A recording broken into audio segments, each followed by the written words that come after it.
Boa noite, pessoal. Sejam bem-vindos à nossa escola, bíblica Shema, uma escola onde a gente ouve o Senhor, a sua voz, através da sua palavra, para obedecer, colocar em prática na nossa vida diária. E antes de começar essa aula de hoje, a gente vai orar, pedindo a presença do Senhor, que o Espírito Santo nos abençoe nesta noite. Então, vamos lá. Pai, em nome de Yeshua, nós te pedimos, Senhor, que a tua presença esteja no nosso meio. Que o teu Espírito Santo ministre cada um de nós, Senhor. Nós te pedimos que o Senhor nos dê espírito de sabedoria e revelação, no pleno conhecimento de quem tu és, Senhor. Senhor, que a tua presença esteja com cada um de nós, Senhor. Estamos aqui reunidos em teu nome, não para adquirir um conhecimento intelectual, Senhor, mas para receber revelação da tua palavra, receber revelação de quem tu és, Senhor, para te amar, para te buscar e te conhecer cada vez mais. Em nome de Yeshua, amém. Amém? Pedir para que todo mundo desligue seus microfones e no final a gente abre para perguntas. Então, gente, vamos começar a nossa aula de hoje falando sobre os atributos de Deus. E a nossa aula hoje é uma aula mais introdutória, E o que isso significa? É que a gente vai pensar um pouquinho sobre quem Deus é, E aí, essa primeira aula, a gente vai pensar sobre por que devemos pensar corretamente sobre Deus. Sim, porque existe uma forma equivocada, existe uma forma errada de se pensar em Deus. Boa noite, eu não sei quem é, mas seja bem-vindo, é Heriberto. Heriberto? Bom, eu não sei, então vamos dar para os É meu cunhado. Ah, tá certo. Boa noite. Então, a aula de hoje a gente vai estar falando sobre por que devemos pensar corretamente sobre Deus. Então, antes da gente estudar cada atributo, cada característica do caráter de Deus, nós vamos entender por que nós devemos estudar sobre isso. A gente está fazendo esse estudo baseado em alguns livros, como O Conhecimento do Santo, de A.W. Tozer, Os Atributos de Deus, de Pink. Nós estamos também pesquisando em O Conhecimento de Deus, de Packer. Gruden, que é um livro de teologia sistemática. Então, a gente pega um punhado de livros, e a gente vai montando essas aulas. E aí, Tozer, que é um... Boa noite. Tozer, que é um escritor muito famoso, cristão, e ele diz assim, que aquilo que nos vem à mente quando pensamos em Deus é a coisa mais importante a respeito de nós mesmos. Ou seja, aquilo quando a gente pensa em quem Deus é, em quem é Deus, isso revela, nos revela nós mesmos, a respeito de nós mesmos, o que somos, o que pensamos sobre Deus. Então, como é importante a gente pensar, sobre Deus. E o fato mais espantoso sobre isso tudo, a respeito de qualquer homem, não é o que ele diz ou o que ele faz, mas a sua crença mais profunda, sobre Deus. Então, toda a existência do homem, tudo aquilo que ele é, tudo aquilo que ele faz, tudo aquilo que ele pensa, está atrelado na sua crença sobre quem Deus é, na crença mais profunda de quem Deus é para ele. Então, mediante isso, a gente percebe que existe uma concepção verdadeira sobre Deus e que isso vai gerar, em nós uma vida prática, uma vida cristã prática. Como assim? A gente tem que entender que a gente, em toda a nossa história de vida, a gente foi criado no cristianismo, cada um de nós, seja ele católico ou protestante, toda a história cristã, ela deixa marcas, tradições familiares, deixam marcas na nossa mente, no nosso conhecimento. E muitas vezes a nossa forma de pensar sobre Deus está soterrada sobre o entulho né, de todas essas tradições religiosas, né, de todas essas noções religiosas que são deixadas em nós através das nossas percepções, das nossas famílias, né, daquilo que nos ensinam, daquilo que passam para nós, né? E é preciso muitas vezes a gente cavar, né, a gente desentulhar e desenterrar a verdadeira noção, né, o verdadeiro conhecimento de quem Deus é. E, como eu disse, uma concepção correta sobre Deus é fundamental para que nós tenhamos uma vida prática cristã, eficaz, verdadeira, né? E a adoração é o alicerce para o templo, assim como o conhecimento de Deus. Não, o conhecimento de Deus é para a adoração, o que o alicerce é para o templo, ou seja, o templo é uma grande construção, vamos pensar assim no templo de Salomão, e tem todo aquele alicerce, né, onde está construído, fundamentado todo aquele templo. E ele diz assim como o alicerce sustenta todo o templo e é a base, o fundamento para o templo, né, o conhecimento correto de Deus é a base, é o fundamento para uma verdadeira adoração, para uma vida de adoração a Deus. Então, o verdadeiro adorador ele tem que estar fundamentado, né, numa concepção verdadeira de quem Deus é. E aí a gente se depara na nossa vida, como cristão, como discípulo de Yeshua, a gente se depara com um problema avassalador sobre Deus, né? E se a gente juntar todos os problemas do céu e da terra, não se compara, né, com esse problema que a gente se depara conosco mesmo, assim, de quem é Deus, né? Quem Ele é, com que Ele se parece, né? De que forma nós, como seres morais, devemos agir a respeito dele, como devemos nos comportar diante dele, como devemos viver para ele, o que conhecer a Deus afeta no nosso dia a dia, na nossa forma de pensar, de viver, de falar, né? E o homem que alcança, né, essa crença correta sobre Deus, ele se livra de um bocado de problemas. Porque, como a gente sabe, é só a gente olhar para a sociedade, uma sociedade que está cada vez mais distante, né, de Deus, do conhecimento de quem Deus é, dos seus princípios, dos seus valores, né? A gente vê que isso gera muitos problemas na sociedade, nas famílias, né? Nos relacionamentos. E quando você começa a pensar corretamente sobre Deus e conhecê-lo de forma verdadeira, você já vai descartando aí uma série de problemas, né? Porque existe um fardo sobre a humanidade, sobre o homem, né? Existe um fardo que é a obrigação para com Deus, que nós temos uma obrigação para com Deus, e essa obrigação significa um fardo, mas é que nós temos algo para retribuir a Deus, né? E a nossa obrigação para com Deus é a obrigação de amá-lo com todas as forças da nossa mente e da nossa alma, é de obedecer a Ele perfeitamente e de prestar-lhe uma adoração aceitável. E me chama muita atenção o fato de quando ele fala de uma adoração aceitável, né? Porque a adoração, existem várias formas, existem vários tipos de adoração. Mas só uma forma é aceitável para Deus, né? E a gente sabe que a adoração, ela é uma resposta do nosso coração, uma resposta, né, daquilo que nós conhecemos sobre Deus. É uma resposta relacional a essa compreensão de quem Deus é. Ou seja, à medida que a gente vai conhecendo Deus, à medida que a gente vai tendo revelação de quem Ele é, a gente vai crescendo nesse conhecimento, isso nos faz nos relacionar com Ele de forma mais profunda, mais íntima, mais verdadeira. E isso vai gerando em nós, né, uma verdadeira adoração.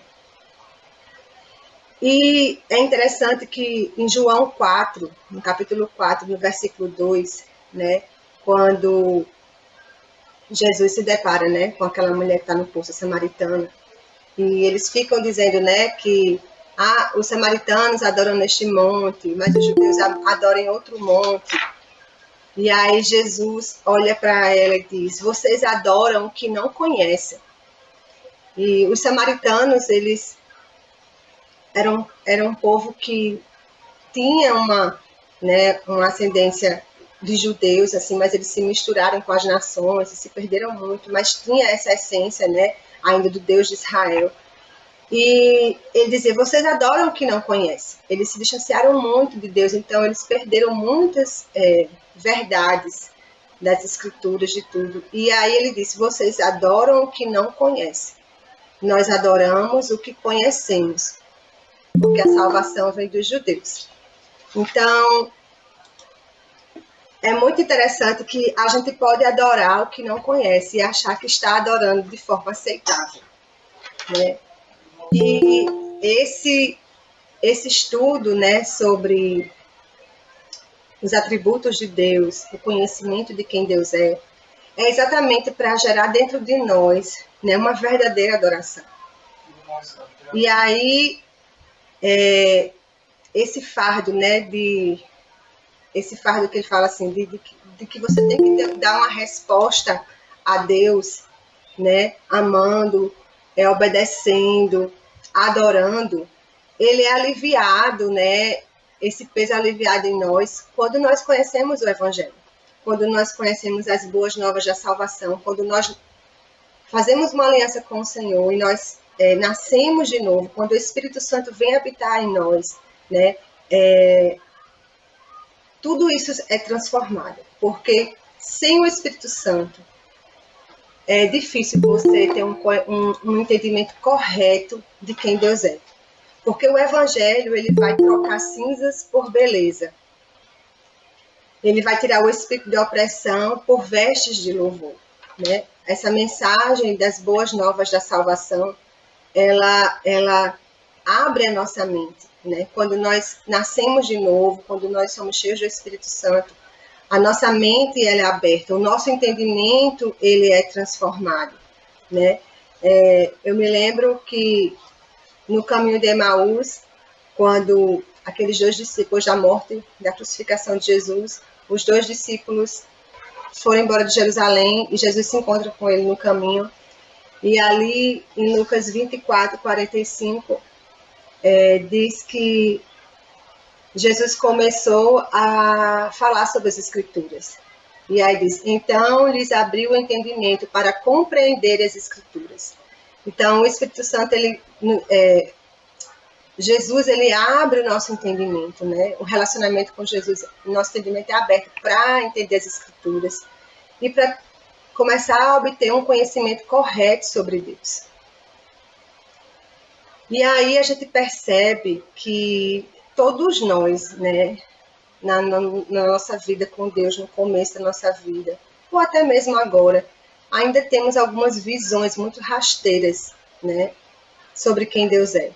E isso destrói muita coisa na nossa vida devocional e na nossa vida de intimidade com Ele. E o maior problema sobre um rasteiro conhecimento de Deus é um pecado.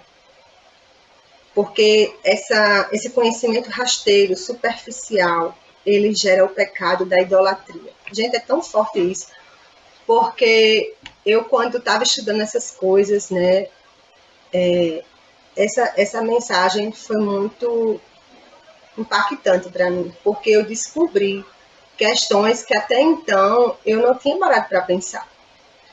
Então, o fato de você não conhecer Deus corretamente, o fato de você conhecer Deus superficialmente, isso gera em nós um pecado, o pecado da idolatria. Porque o pecado da idolatria é um dos pecados que o nosso coração mais tende a cometer, né? O coração humano, ele tende a cometer o pecado da idolatria. E esse pecado é odioso para Deus, né? Deus abomina. Se você vê toda a história das Escrituras, Deus está combatendo a idolatria. E o pecado da idolatria, ele substitui o verdadeiro Deus, né, por um Deus que nós criamos na nossa mente. Por um Deus que nós criamos na nossa imaginação, por um Deus que nós criamos por conta da nossa história de vida, como eu disse, por conta de todas as nossas tradições e noções religiosas. nós podemos sim criar um Deus na nossa cabeça que não é o Deus verdadeiro, que não é o Deus de Israel, que é um pouco distante de quem ele é. E quando nós o adoramos, esse Deus, né, que nós criamos, inclusive assim, até a nossa própria imagem, né, que muitas vezes o Deus que nós costumamos adorar se parece muito mais conosco, com a nossa humanidade, né, com as nossas falhas.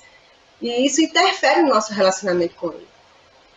Então a gente percebe que um Deus gerado, né, um Deus gerado nas sombras de um coração caído, naturalmente não terá qualquer semelhança com o verdadeiro Deus. Ou seja, todos nós pecamos. Não há um justo sequer sobre a face da terra. Todos nós, né, somos pecadores. E nós precisamos do sacrifício de Jesus, nós precisamos ser reconciliados com o Pai, nós precisamos receber o Espírito Santo. E nós temos uma natureza, né, caída que só o novo nascimento começa a transformar, né, e a nos regenerar. E muitas vezes o nosso Deus é criado exatamente nas sombras desse coração caído. E isso gera em nós idolatria. E quando eu já li isso faz um tempo, esse livro, e isso começou uma busca sobre um estudo sobre idolatria, e é muito profundo isso. Porque a idolatria, a gente tem um falso conceito sobre idolatria, né? Nós somos orgulhosos, né? Nós, como cristãos, às vezes, somos muito orgulhosos. E nós não aceitamos que nós temos uma noção errada, né, sobre realmente o que é idolatria, né? Porque a gente aprende que idolatria é você se ajoelhar diante de uma imagem, né, de escultura e lhe prestar culto, adoração, né? A gente aprende que a idolatria é você cultuar algo físico, algo visível, uma imagem, uma escultura, né? Mas a essência da idolatria é acalentar pensamentos sobre Deus que sejam indignos dele. O que é isso? É a gente acalentar pensamentos que nós mesmos criamos ou absorvemos na nossa história, que não são dignos dele, que não se parecem com ele, que são diferentes de quem ele realmente é. E aí a gente percebe que como o pecado começa na mente, né? Tudo começa na mente. A idolatria, ela começa na mente. E ela pode estar totalmente desvinculada de um ato visível. Você não se prostra diante de uma imagem, você não adora outros deuses, mas você pode ter criado um Deus na sua mente, no seu coração, que é diferente do Deus de Israel, do único Deus.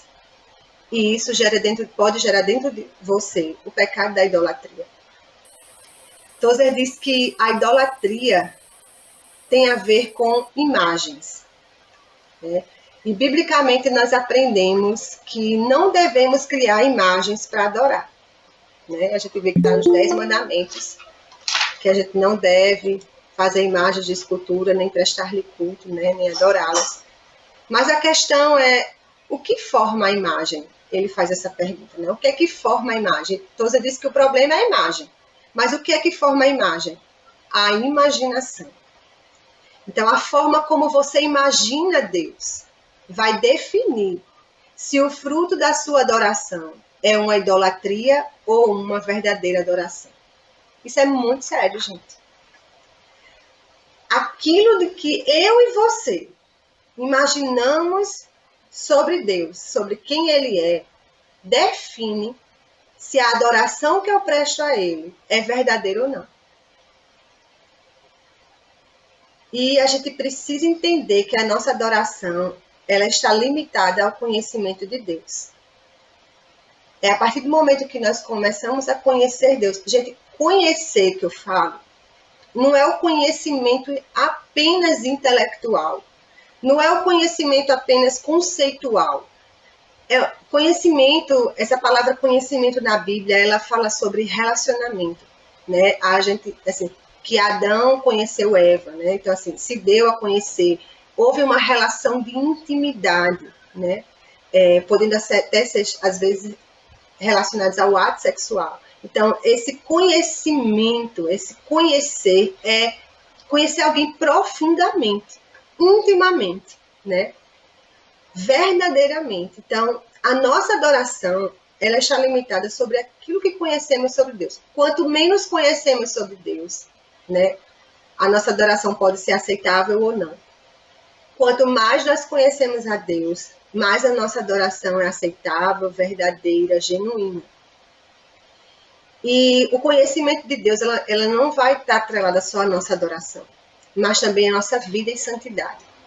A santidade, ela também está atrelada ao conhecimento de Deus, porque se eu imagino um Deus que não é tão santo assim, se eu imagino um Deus que me aceita do jeito que eu sou, e ele aceita, mas ele espera que eu cresça, que eu amadureça, que eu tenha responsabilidade nesse relacionamento, tenha fidelidade, que eu obedeça, né?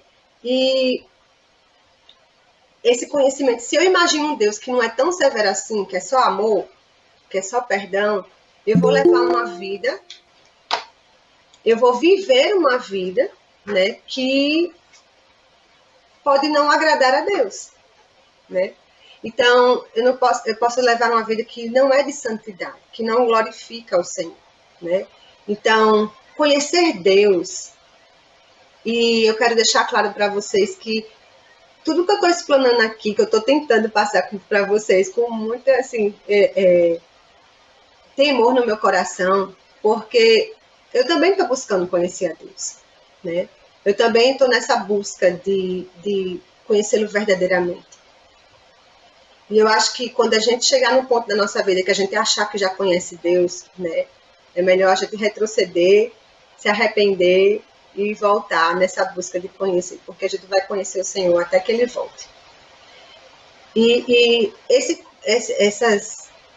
curso, essas aulas, elas são apenas um guia para você, são apenas um instrumento de levar você a ter um relacionamento mais profundo com Ele, né?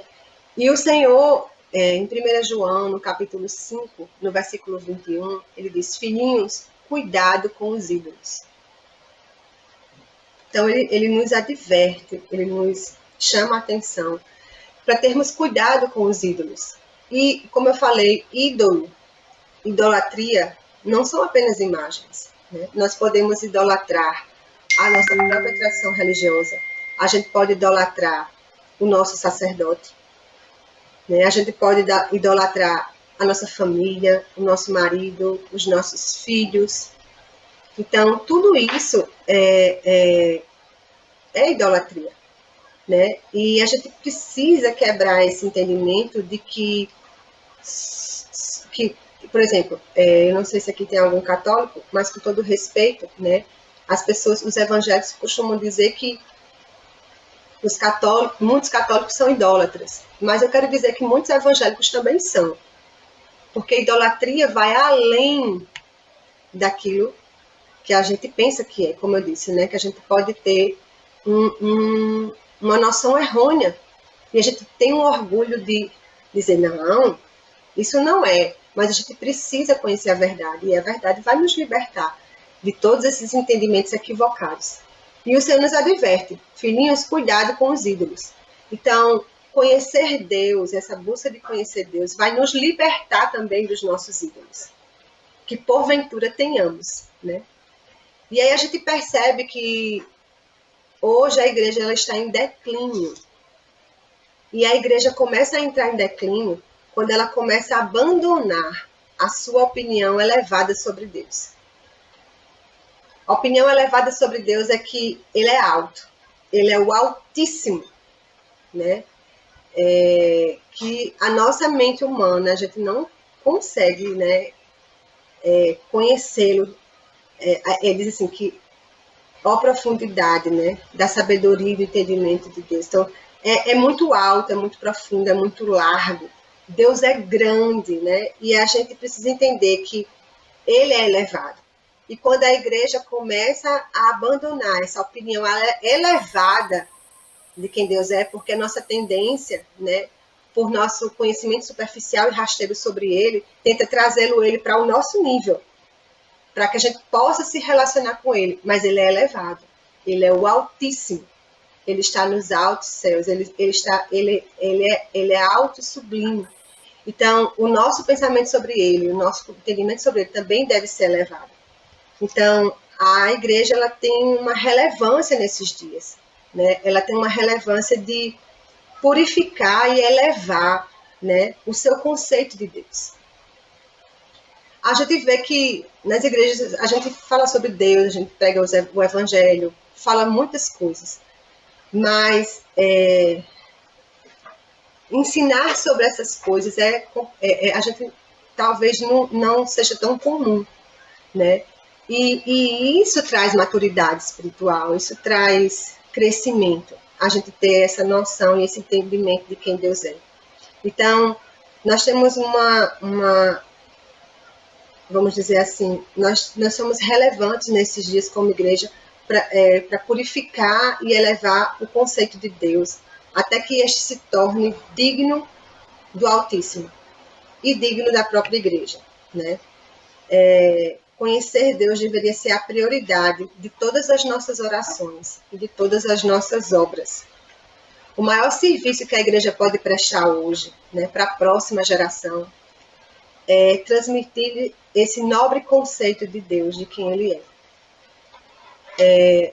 A gente está vendo a sociedade aí, né, se perder cada vez mais. Ideologia de gênero, famílias sendo destruídas. A gente está vendo uma verdadeira guerra contra, né, os princípios cristãos, os valores cristãos, contra a igreja.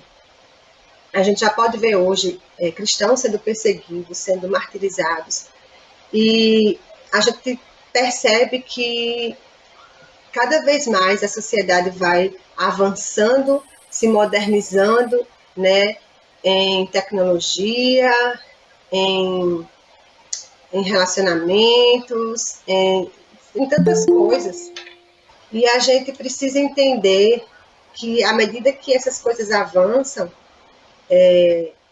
uma coisa retrocede, que é o conhecimento de Deus. Porque a modernidade, ela luta aí contra os princípios de Deus, os valores de Deus. E para a gente preservar, né, a próxima geração, né, dos nossos adolescentes, dos nossos jovens, das nossas crianças, é transmitir o conhecimento verdadeiro de quem Deus é. Então a gente percebe que existe uma necessidade hoje, uma necessidade. E em Jeremias, no capítulo 9, no versículo 23 a 24, diz assim: se você tiver uma Bíblia aí, você pode abrir Jeremias capítulo 9, versículo 23 ao 24. Assim diz o Senhor: não se glorie o sábio na sua sabedoria, nem o forte na sua força, nem o rico nas suas riquezas, mas aquele que se gloria, glorie-se nisto, em me conhecer e saber que eu sou o Senhor, e faço misericórdia, juízo e justiça na terra, porque destas coisas me agrado, diz o Senhor. Então, o homem de hoje, ele tem uma tendência de se gloriar, né? De trazer a glória para si. E eu estou falando isso dentro da igreja e fora da igreja, né? Porque hoje é meritocracia, hoje, né, você tem que ser o melhor, tem que ser o bambambam, e toda a glória é sua, e o mérito é seu. Então, a gente vê uma sociedade que cada vez mais atrai a glória para si. Mas o Senhor diz que o sábio ele não deve se gloriar na sua sabedoria, nem o forte na sua força, nem o rico nas suas riquezas. Mas aquele que se gloria, glorie-se nisto, em me conhecer. Se há algo que você quer se gloriar, glorie-se nisso, em conhecer ao Senhor e saber que Ele é o Senhor. Então, ele diz que ele se agrada destas coisas, né? Ele faz misericórdia, juízo e justiça na terra, porque destas coisas me agrada. O Senhor se agrada de que nós o busquemos e o conheçamos. Então, um conhecimento, né, salvador, e espiritual de Deus, né? Por que Salvador? Porque é nele que nós obtemos salvação, né? É a maior necessidade de toda criatura. O conhecimento de saber que Ele é o Senhor, que Ele é Salvador, né? Que Ele é o nosso Deus, é a maior necessidade que nós temos hoje. E é necessário não apenas conhecê-lo intelectualmente, como eu estava falando. É preciso que nós supliquemos a Ele, né, com muita seriedade e determinação, para que Ele nos abençoe nessa jornada de busca, em buscar conhecer. Nós precisamos orar, clamar, suplicar ao Senhor. Senhor, nos abençoa, que nós realmente te conheçamos, né? E que não só apenas isso, mas para que apliquemos essa verdade, né? Apliquemos a verdade do Senhor, a sua palavra, a nossa consciência, ao nosso coração, a fim de que nossa vida seja transformada. O conhecimento, ele tem um inimigo, que é a soberba, que é o orgulho. E mesmo você sendo cristão, quando você busca conhecimento, você corre o risco, né, de entrar na vereda do orgulho e da soberba. E o objetivo aqui não é esse. Nós não queremos ter corações orgulhosos e soberbos porque, estou conhecendo o Senhor, né? Estou estudando muito sobre Deus. Não, eu quero que o Senhor nos quebre mesmo, né? Que nós entremos nesse processo de humilhação diante dele, de reconhecimento de quem ele é e de quem nós somos, de que ainda não somos nele, né? Então, que o Senhor nos abençoe durante toda essa jornada. Hoje é só uma introdução, né? Uma introdução para a gente entender que ao que a gente imagina de Deus, se for errado, nós podemos estar cometendo o pecado da idolatria. E que o Espírito Santo ele venha corrigindo, né? E venha quebrando essas arestas e venha trazendo um caminho reto no nosso entendimento, para que nós possamos prestar uma adoração verdadeira, genuína. Então, nós necessitamos mais do que um conhecimento teórico sobre Deus. Nós só conhecemos verdadeiramente Deus em nossa alma, né? No nosso intelecto, na nossa mente, no nosso coração, quando nós nos rendemos a Ele. Então, eu queria que a sua postura, né, nessa nova jornada de conhecer Deus, conhecer os seus atributos, gerasse em nós uma rendição, sabe? Que nós possamos nos render a Ele. E estar com o nosso coração aberto para que tudo aquilo que for ministrado e revelado, o Senhor possa trazer arrependimento, possa trazer conserto, possa trazer também firmeza e perseverança naquilo que já alcançamos, né? Porque o verdadeiro conhecimento de Deus a gente só obtém quando a gente se rende a Ele, quando a gente se submete à sua autoridade, né? E quando os seus preceitos e mandamentos regulam todos os pormenores da nossa vida. É como eu disse, não é apenas um conhecimento teórico sobre Deus. É uma atitude de coração, é uma decisão de uma vida com Deus, né? E isso gera em nós, vida com Deus gera rendição, nos rendermos a Ele, submissão, nos submetermos a Ele, a sua autoridade, porque Ele é o Senhor, né? E obedecer os seus preceitos, os seus mandamentos, né? Obedecer a sua lei. Oséias, o profeta Oséias, no capítulo 6, no versículo 3, ele diz assim: conheçamos e prossigamos em conhecer o Senhor. E a nossa busca, a nossa vida deve ser uma vida de conhecer. Hoje eu conheci um pouquinho, amanhã eu conheço mais, e eu vou prosseguindo de glória em glória, conhecendo o Senhor. João, no capítulo 7, no versículo 17, ele diz: se alguém quiser a vontade de Deus, conhecerá. Então, quando nós passamos a obedecer a Deus, né, nos submetemos à sua autoridade, obedecer a sua palavra, nós passamos a conhecer.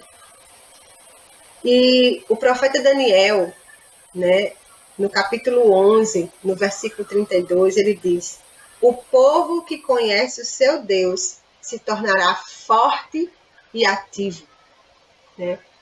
Que essa busca, né, agora essa jornada de conhecer o Senhor, nos torne um povo forte e ativo, para que o nome dele seja exaltado, para que o nome dele seja glorificado no nosso meio e onde nós estivermos.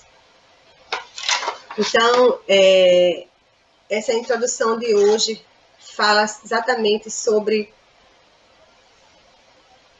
por que nós devemos pensar corretamente sobre Deus. Porque quando nós pensamos corretamente sobre Deus, nós temos uma vida cristã prática que agrada a Deus. E nós somos libertos do pecado da idolatria. Porque uma imagem, né, a forma que nós imaginamos Deus, se não for correta, pode gerar em nós idolatria, o pecado da idolatria. E aí, isso leva a uma vida de maior profundidade com o Senhor e uma vida com propósito. Você tem um propósito, né? Quando você conhece Deus, não só você edificar, mas é para que você seja usado para edificar outras vidas. Que você seja também usado para glorificar o nome do Senhor, trazendo luz, entendimento para outras pessoas a respeito de quem Ele é. E Ele é o único Deus. Ele é o Deus de Israel, o verdadeiro Deus. Não há outro além dele. Que o nosso coração seja cheio de temor nesta noite e que nós possamos ter uma atitude de um coração quebrantado, de um coração reverente, né, de um coração que quer agradá-lo e quer conhecê-lo cada vez mais. Na próxima aula nós vamos meditar sobre outras coisas a respeito de quem ele é. E eu espero que você seja edificado nessa jornada. Amém?